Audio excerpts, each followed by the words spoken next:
Hello and welcome to yet another edition of Cedric Nunn's Photo Talks, in which I talk about an image I have made, including its content, context, and aspects of its making. And as you see from the insert, the image I'm discussing today is entitled, the caption of which reads, "The Home of Emmy Madlao Low, Ivuna, KwaZulu-Natal, 2001. And as I've stated from the earlier images I've made, this is from the compilation Call and Response, mid-career retrospective, produced about 10 years ago, which encompasses about the first 30 years of my work as a photographer. So the image you're looking at is an aspect of my grandmother's home, a wall with a sort of a daybed located in that space, and as many families and many homes have, a feature for photographs and memorabilia. That in this case were placed there largely by members of the family who felt compelled for whatever reason to insert an image of some description or an object of some description onto that wall. And the daybed is quite crumpled. As you can see, it's a very well used space, because this room was the same room, in the opposite wall to this was my grandmother's bed. And you'll see more pictures of that in the next images that are to come. Because at this point in 2001, my grandmother was bedridden. She was 101 years old, and so kind of contained in this space. And this daybed was regularly used by people visiting with her or spending time with her, and of course it was a bed for people maybe staying with her, my mother and my aunt, caregivers, and visitors when and as needed. So a poignant but kind of an image one could find in many different homes. So what I've decided to do today is to do something I felt I should have done at the beginning of this project, which is to locate this image, and most of these images, these personal images, come from a series that I made called Blood Relatives, and to expand a little bit about what Blood Relatives was all about. And the way I've decided to do that here, and I think I should have done this at the very beginning, but forgive me, I'm learning as I go along here, is to read an excerpt from an interview that was conducted with me by the late, great, and brilliant curator, photography guru and genius Okwi Enwezwa, which he entitled "The Bright Light of the Maelstrom," and the interview is in this compilation. It's the kind of introductory text, if you like. And Okwi asks me some way into the exhibition. Into the interview, he says, "Can you describe what you consider to be the first set of successful images that you produced that had the fluency that you were seeking in your writing?" And I must just say at this point that I had said to him that I initially set out to be a writer and hadn't made much progress in that regard, and had felt that I wasn't up to the task, and then come across through a kind of an epiphany on photography, and settled on that as a way of articulating the many kind of things I felt I wanted to say. So my answer to his question is probably the images I produced when I began to look at my own family. In about 1984, I was a member of Afripix and did a formal proposal to them because we had been speaking about the need to do personal projects. I received the princely sum of 300 Rand to go off and do a project, which was to look at my identity as a mixed race person. This was me saying, here I am, and I disown this notion of being colored, the appellation designated to me by the apartheid government. I had assumed from my black consciousness leanings the notion of being black. I didn't know any other mixed race people who were doing that. So in a sense, I was identifying with the black mainstream. In the group that I came from, that was a marginalizing act.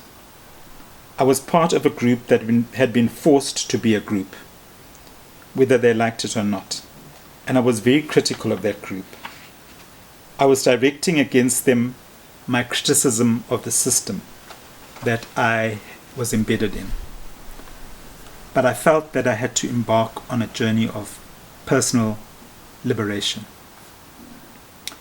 Okwi then responds, he says, this early project, which moved from the collective to the personal, the public to the private, is marked by Afripix's notion of social documentary. On the one hand, this work is an essay on the life of a colored family as such, but in your view, it was also a way to come to terms with the limits of that coloredness. Would you say, therefore, that this body of work was a form of social critique, even though this was your family? And I should just say that Afripix was a collective, for the photographers collective and agency that I was part of for 10 years. Of its 10 years existence, I was a part of it. So this work was done within that time of me being, although not this image was produced in 2001, 10 years after the dissolution of Afripix. So I answer, yes, it absolutely was. I chose my family partly because I have a very large family. I had a great-grandfather who had almost 50 wives and was a chief. He had 120 children. So I am the fourth generation of a large family. And I had ready subject matter. The camera gave me the passport to enter the various lives of my family members. Still photography allows you to meditate. It allows you to be reflective, to ponder the image.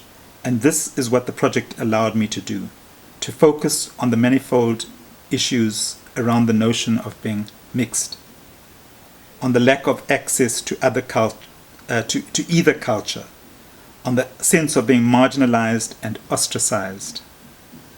I began to understand that the problems that people of mixed race experienced was because they were cut off from their families.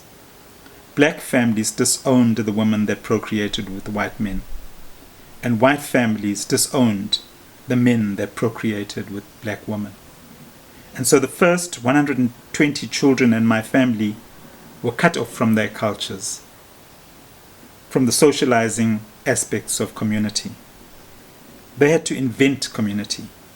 I began to see the anger that many people had. Was a misplaced anger that stemmed from these roots. It didn't diminish my sense of being associated with black consciousness. I had to find a new way of defining myself that was influenced by Biko and the movements of the Americas. The little that we were aware of because we were so cut off. We were trying to find and identify with an Africanism. We associated this notion with wearing dashikis, and in high school I had an afro. I was looking for an identity outside of the one assigned to me by the apartheid system.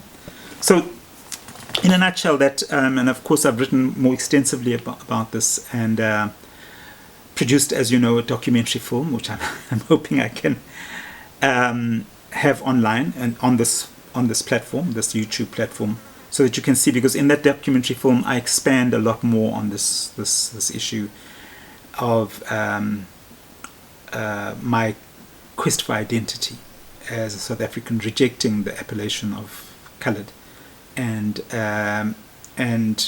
claiming my space as an African. And subsequently, the current project I'm working on now, which is a trilogy, and the part of that trilogy that looks at the dispossession of the Khoi and the San. And although I'm neither Khoi nor San, I'm looking at that in as much as I looked at the dispossession of the Xhosa people in the Eastern Cape, and